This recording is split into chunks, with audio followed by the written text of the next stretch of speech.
요즘 이렇게 집에서 이빨 뽑는 경우 잘 없죠. 저희 때 이제 저도 어릴 때 이제 실로 이를 이제 뽑았던 기억이 있는데 이제 묻기만 해도 아직 뽑지도 않았는데 이제 엄청 기겁했던 기억이 납니다. 이 영상에서도 아까 본 영상에서도 이제 7살 정도의 이제 아이가 아직 이를 뽑지 않았는데도 머릿속으로 이제 이빨이 뽑힐 때 얼마나 무서울지, 이 죽는 거 아닌가, 이 얼마나 아플지, 무슨 일이 일어날지 그걸 상상하며 그 공포만으로도 이제 눈물을 흘리며 크게 울고 있는 것입니다. 또 한편으로 이제 그 옆에서 동생이 이제 조용히 손도 잡아주며 위로해주는 이제 따뜻한 장면도 함께 나오고 있는데요. 이제 우리가 살아가다 보면 이제 많은 어려움과 문제들로 인해서 이런 고통을 경험하게 됩니다. 이제 하지만 인생에서 이 고통을 완전히 제거하는 건 좀 불가능하죠. 그래서 여러분 또한 이제 취업이나 학업 또 뭐 생계, 뭐 대인 갈등 등으로 인해서 이 다양한 어려움을 마주하게 됩니다. 그리고 때때로는 아직 오지도 않은 이제 그런 고난이나 그 어려움, 미래 문제들을 상상만 해도 좀 감정적으로 압도되는 그런 순간들을 경험하게 됩니다. 예를 들어서 이제 아직 면접 날짜가 잡히지도 않았는데 와 떨어지면 어떡하지? 또 실패하면 어떡하지? 라는 생각에 휩싸여서 결국 아직 자소서도 못 쓴 거예요. 말하자면. 그러면서 이제 마음이 점점 무너지는 경우도 생기기도 합니다. 또는 사람들의 관계에서는 아, 저 사람이 나 미워하면 어떡하지? 아니 괜히 이 말 꺼냈다가 틀어지면 어떡하지? 뭐 이런 여러 가지 불안 때문에 뭐 말도 못 꺼내고 오히려 혼자 피하게 되고 결국은 이제 스스로 관계의 거리를 뭐 만들어버리는 그런 일들도 일어나기도 합니다. 그런데 이런 감정들은 실제로 그 겪는 고통보다 더 앞서서 우리를 이제 마비시키기도 한다는 거죠. 정작 문제를 이겨낼 준비는 하지 못하게 하고 판단력도 흐려지게 하고 그리고 이 감정에 짓눌려서 아무것도 하지 못한 채 멈춰버리는 겁니다. 그래서 감정에 휩싸여서 마음이 압도당하고 이제 삶이 정지되고 문제를 대처할 힘은 사라지고 우리는 그 감정을 이기지 못하고 이제 잘 소화하지 못해서 이제 뭐 잠을 잔다든지 SNS에 빠진다든지 뭐 술이나 이런 회피적인 행동들도 이제 나타나게 되는 거죠. 오늘 본문 말씀은 이 십자가의 그 고난, 십자가 사건이 일어나기 전 우리가 이제 다른 마태복음이나 이런 데서는 겟세마네 기도라고 합니다. 여기서는 명칭은 나오지 않지만 그곳에서 예수님과 제자들이 이제 같이 기도하러 떠난 그런 장면입니다. 근데 이곳에서 예수님의 제자들도 이런 회피하는 행동들을 보여줍니다. 예수님의 십자가 사건이 오기 직전에 이 너무 큰 슬픔과 두려움으로 인해서 이제 잠으로 도망쳐버리는 그리고 결국 다가올 시험 앞에서 준비되지 못한 채 무너지고 마는 모습들을 보여줍니다. 하지만 예수님은 달랐습니다. 예수님은 그 두려움 앞에서 회피하지 않으셨습니다. 그래서 오늘 말씀을 통해서 예수님께서 이 고난 가운데 어떻게 다른 태도를 보이셨는지 그리고 그 고난 가운데 밀려오는 그 두려움을 어떻게 이겼는지를 함께 살펴보면서 우리도 이제 그리스도인으로서 이 어려운 상황과 고난을 마주할 때 어떤 태도로 살아가야 할지를 이제 나누고자 합니다. 오늘 본문은 예수님과 제자들이 마지막 만찬을 마치신 후에 평소 이제 예수님이 하시던 대로 감난산이라는 그 감남원이라는 산으로 가시는 장면으로 시작이 됩니다. 그리고 제자들도 함께 따라오게 됩니다. 누가복음 22장 39절에서 40절 말씀입니다. 네, 함께 읽도록 하겠습니다. 예수께서 나가사 습관을 따라 감난산에 가심에 제자들도 따라갔더니 그곳에 이르러 그들에게 이르시되 유혹에 빠지지 않게 기도하라 하시고 이제 예수님은 평소처럼 하나님께 기도하기 위해 감난산에 오르셨습니다. 39절에서 이 습관을 따라라는 표현은 예수님께서 이제 특별한 순간에만 기도하신 분이 아니라 이 기도 자체가 예수님의 삶의 방식이자 그 흐름이었음을 보여줍니다. 실제로 이제 누가복음 21장 37절에서는 이렇게 말하기도 합니다. 혹시 제가 드렸나요? 21장 37절. 거기서 뭐라고 하냐면 예수께서 낮에는 성전에서 가르치시고 밤에는 나가 감람원이라 하는 산에서 쉬시니 이렇게 예수님은 예루살렘에 계시는 동안 낮에는 하나님 나라를 가르치셨고 밤에는 조용히 감람산에 가서 하나님과 교제하셨습니다. 이렇게 기도는 예수님의 삶의 일부였고 습관이자 호흡이었습니다. 이제 그런 예수님이 제자들에게 말씀하십니다. 유혹에 빠지지 않게 기도하라. 이 말씀은 단순한 조언이 아니라 이 신앙의 긴장감을 유지하라는 간곡한 경고이기도 합니다. 그리고 예수님이 나중에 46절에 가서도 반복해서 동일한 명령을 하십니다. 시험에 들지 않게 일어나 기도하라. 아니 도대체 기도가 뭐길래 무슨 힘이 있길래 예수님이 이렇게 강조하신 걸까요? 그 예수님 말씀하신 유혹과 시험은 이 단순한 그런 테스트, 상황 이런 게 아닙니다. 여기서 말하는 이것은 믿음을 무너뜨리는 이 내적 위기, 즉 영적인 붕괴를 의미합니다. 지금 예수님은 십자가의 죽음을 눈앞에 두고 계시고 제자들 역시 엄청난 이제 혼란과 이 배신의 밤을 맞을 것을 향해 나아가고 있었습니다. 그래서 예수님은 이런 영적 무너짐에 대비해서 기도의 자리로 나아가야 함을 계속 가르치신 것입니다. 네, 앞서서 이제 누가복음 21장 34절에서 36절에서도 예수님이 이제 경고하십니다. 같이 한번 보도록 하겠습니다. 21장 34절에서 36절입니다. 없나요? 없어. 네, 제가 읽을게요. 너희는 스스로 조심하라. 그렇지 않으면 방탕함과 술 취함과 생활의 염려로 마음이 둔하여지고 뜻밖의 그날이 덕과 같이 너희에게 임하리라. 항상 기도하며 깨어 있으라. 여기서 이제 그날은 예수님이 다시 오는 날, 그 심판의 날을 말합니다. 예수님은 그날이 예고 없이 덫처럼 올 것인데 사람은 일상 속에서 살아가면서 이 방탕함과 염려와 분주함 속에서 영적으로 무감각해질 수 있고 그 무감각함이 결국 하나님께 반응하지 못하게 하고 또 삶이 흔들릴 때 감정에 휘둘리며 분별력을 잃게 만들며 결국 믿음을 지키지 못하는 결과로 이어지게 된다고 이야기하는 것입니다. 그래서 예수님은 이런 일이 일어나지 않도록 항상 기도하며 깨어있으라고 하신 것입니다. 그리고 예수님은 이 말씀을 말로만 하신 것이 아니라 삶으로 몸소 보여주셨습니다.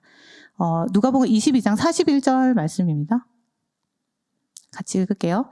그들을 떠나 돌 던질 만큼 가서 무릎을 꿇고 기도하여. 예수님이 이제 제자들에게 이제 유혹에 빠지지 않게 기도해야 돼 이렇게 가르치신 후에 실제로 기도의 자리로 본인이 가신 거죠. 이렇게 예수님이 기도하시는 모습은 이 누가복음 전체에서 나타나는데요. 예수님의 이제 중요한 전환점마다 이제 홀로 기도하신 그런 모습들이 나타납니다. 3장 22절에서는 이제 세례 받으실 때, 또 6장 12절에서는 제자를 부르시기 전에 밤을 새워서, 그리고 9장 18절에서는 제자들이 나를 누구라 생각하느냐 신앙을 묻기 전에, 그리고 지금 십자가를 향한 이 결정적인 순간 앞에서도 예수님은 그 기도의 자리를 지키시는 모습을 보여주신 것입니다. 그래서 이것을 통해서 기도란 무엇인지, 그리고 시험을 이기는 힘이 어디서 오는지를 보여주는 이제 강력한 본보기가 되신 거죠. 오늘 우리의 삶도 마찬가지입니다. 이제 진로에 대해서 막 불확실하고 경쟁하고 낙심되고 관계에서 상처를 받고 신앙에 대한 회의감도 생겨요. 이 2030 이제 30대 청년들에게 수많은 작은 폭풍들 같은 일이 매일 몰려옵니다. 불합격, 실패, 이 반복되는 좌절 앞에서 우리가 이렇게 말할 수도 있겠죠. 하나님 정말 나와 함께 하시는 거 맞나? 기도한다고 뭐가 달라지나? 이런 질문 속에서 우리의 믿음이 이미 무너지고 있고 마음은 조용히 무감각해지는 것입니다. 하지만 진짜 시험은 이런 외부 상황이 아니라 그 상황에 대한 우리의 그 내면적 반응에서 시작됩니다. 그래서 예수님께서 시험에 들지 않게 기도하라고 하신 이유는 바로 마음이 무너지는 순간이 진짜 위기이기 때문입니다. 그러므로 우리도 이제 예수님처럼 먼저 기도로 하나님께 나아가야 합니다. 이 미래에 대한 불안이나 관계에 대한 어려움이 찾아올 때 감정에 먼저 지배당하지 않고 하나님 앞에 무릎 꿇는 연습이 필요합니다. 목사님이 올해 초부터 굉장히 강조하셨죠. 습관을 가지는 것이 굉장히 중요하다고. 그래서 기도는 이 현실을 피하는 행동이 아니라 현실을 넘어서 하나님의 뜻을 붙잡는 선택이 되는 것입니다. 그러니 우리도 예수님처럼 하나님께 먼저 기도로 나아가는 이 믿음의 습관을 함께 세워가야 할 것입니다. 그런데 이제 문제가 생기면 하나님께 기도로 나아가라고 하는데 이제 구체적으로 그럼 어떻게 기도하라는 말인가? 이런 의문이 생길 수도 있습니다. 이제 뒤이은 예수님의 기도를 통해서 우리는 더 구체적으로 어떻게 이 위기를 극복해 나갈 수 있을지 함께 나누고 싶습니다. 제자들에게 이제 기도하라고 말씀하신 후에 예수님이 홀로 되십니다. 22장 41절 말씀 다시 한번 볼게요. 그들을 떠나 돌 던질 만큼 가서 무릎을 꿇고 기도하여. 이제 이 장면이 전환되는 시점입니다. 이전까지는 예수님께서 제자들에게 시험에 들지 않게 기도하라고 가르치시고 스스로 본을 이제 보이시는 모습을 보였다면, 이제는 예수님께서 제자들로부터 홀로 떨어져서 이제 기도하시기 시작합니다. 그래서 그들을 떠나라는 표현은 뭔가 물리적으로 멀어진다는 의미만이 아니라 관계적이고 이 상황적으로 분리된다는 것을 의미합니다. 그래서 이 표현은 예수님께서 기도하시기 위해 사람들로부터 의도적으로 자신을 떼어놓으셨음을 보여주는 것입니다. 이제부터는 그런 공적인 상황에서 개인의 깊은 내면의 독백으로 뭔가 카메라 앵글이 전환되는 그런 시점인 것입니다. 이때 이제 예수님께서는 철저히 혼자가 되시고 고독한 상태에 계셨다는 것을 보여줍니다. 그리고 바로 그때 자신의 깊은 내면과 마주하십니다. 우리가 혼자 될 때 비로소 자신 안에 숨겨진 감정과 생각들을 마주하게 됩니다. 반면 분주한 일상과 이제 많은 사람들 속에서는 자기 마음을 들여다볼 여유가 없고 하나님 말씀도 잘 들리지 않습니다. 마르다와 마리아의 그 이야기, 유명한 이야기도 있는데 거기서도 분주했던 마르다는 하나님의 말씀을 들을 기회를 놓치고 말았습니다. 예수님은 그런 분주함에서 벗어나 의도적으로 혼자만의 자리를 만드시고 그 자리에서 정직하게 하나님과 마주하셨습니다. 그리고 이제 무릎을 꿇고 기도하기 시작합니다. 이 유대 문화에서는 사실 서서 기도하는 것이 일반적이었어요. 근데 예수님께서 이 무릎을 꿇고 기도하셨다는 것은 그 마음의 절박함을 드러내는 행동이었습니다. 그렇다면 예수님께서는 이렇게 철저히 혼자가 되셨을 때 이 마주한 것은, 자신의 마음은 무엇이었을까요? 누가복음 22장 42절 말씀입니다. 함께 읽도록 하겠습니다. 이르시되 아버지여, 만일 아버지의 뜻이거든 이 잔을 내게서 옮기시옵소서. 그러나 내 원대로 마시옵고 아버지의 원대로 되기를 원하나이다 하시니. 예수님은 하나님께 자신의 마음을 굉장히 솔직하게 고백하십니다. 아버지, 이 고통이 나를 비켜갈 수 있다면 그렇게 해주세요. 근데 동시에 내 뜻이 아니라 아버지의 뜻대로 되기를 원합니다. 예수님 마음의 중심에는 언제나 이제 하나님의 그 뜻에 대한 순종이 자리 잡고 있었음을 보여주는 것입니다. 그런데 예수님이 이렇게 솔직하게 자신의 마음을 이야기한다고 해서 단순히 그냥 자신의 감정, 너무 힘들어요, 지금 너무 불안해요, 이 감정의 토로가 아닙니다. 그분은 이 자신의 바람과 하나님의 뜻 사이에서 이 갈등하셨고 기도라는 자리에서 그것을 조율해 가셨습니다. 그리고 결국 하나님의 뜻을 받아들이는 데까지 나아가십니다.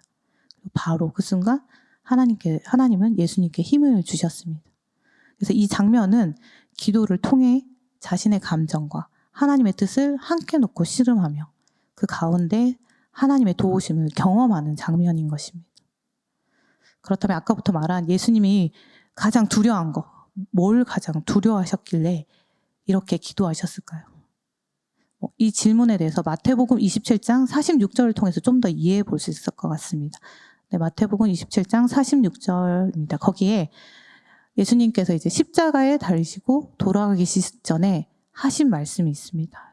엘리 엘리 라마 사박다니. 이 말은 나의 하나님 어찌하여 나를 버리셨나이까. 굉장히 절규하면서 소리치셨는데, 이 절규는 하나님께서 예수님 싫어하셔서 버리셨다, 이런 이야기가 아닙니다. 예수님이 가장 두려워하셨던 것은 단순히 그 채찍과 십자가의 형벌의 그 육체적 고통이 아니었습니다. 온 인류의 죄가 죄 없으신 그분께 쏟아지는 순간 하나님 아버지와 그 친밀함이 끊어지는 고통, 곧 존재 전체가 감당하기 힘든 그런 영적 고립을 맛보고 관계가 깨지게 될 것을 아셨던 것입니다. 그 고통을 말씀하신 것입니다. 그래서 C.S. 루이스라는 이제 분도 이 순간을 이렇게 표현했어요. 예수님은 인류의 죄를 짊어지신 그 순간 자신이 가장 사랑하신 그분께 외면당하는 고통을 마주하셨다. 우리가 일상에서 이와 유사한 감정을 볼 수 있을 것 같아요. 어린아이가 잠시 엄마가 보이지 않자 갑자기 울음을 터뜨리는 거죠. 이 사랑하는 존재와 분리라는 그 분리는 인간 내면에 굉장히 깊은 곳에 불안을 만들어냅니다. 불과 몇 초 전까지만 해도 잘 놀던 아이가 엄마가 시야에서 사라졌다는 이유로 이제 막 울고 고통스러워하는 것을 볼 수 있는 거죠.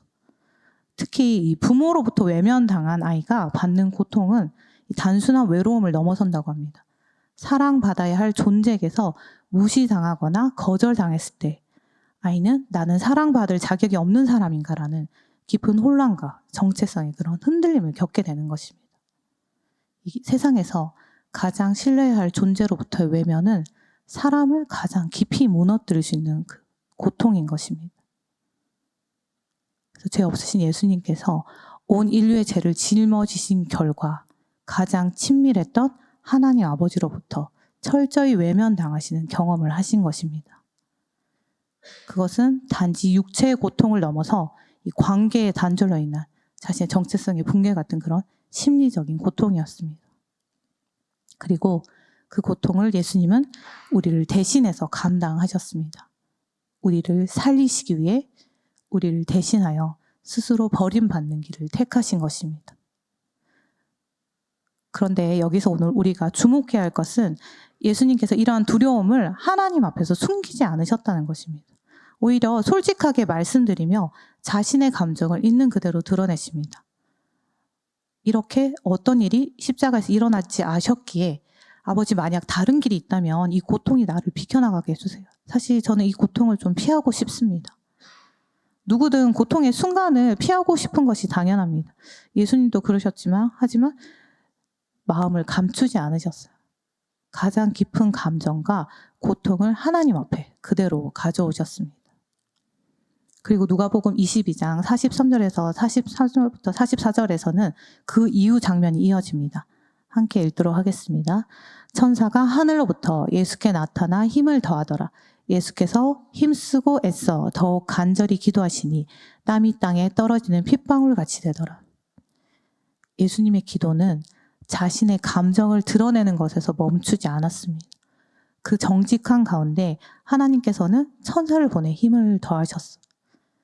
그리고 예수님은 더욱 간절히 기도하십니다. 땀이 핏방울처럼 뚝뚝 떨어질 정도로. 이 장면은 예수님이 얼마나 깊은 그 갈등과 고뇌 속에 계셨는지를 보여줄 뿐만이 아니라 그 고통을 마주한 기도의 자리에서 하나님께서 어떻게 응답하시는지를 보여줍니다. 예수님의 기도는 억지로 고난을 감내하는 것이 아니라 기도의 자리에서 자신의 감정과 생각을 있는 그대로 하나님께 드렸고 그 가운데서 하나님의 뜻을 받아들이며 순종의 길로 나아갈 수 있는 힘을 하나님으로부터 공급받으신 것입니다. 우리도 고난을 마주할 때 이런 예수님의 태도를 배워야 합니다. 예수님처럼 기도의 자리로 나아가야 합니다.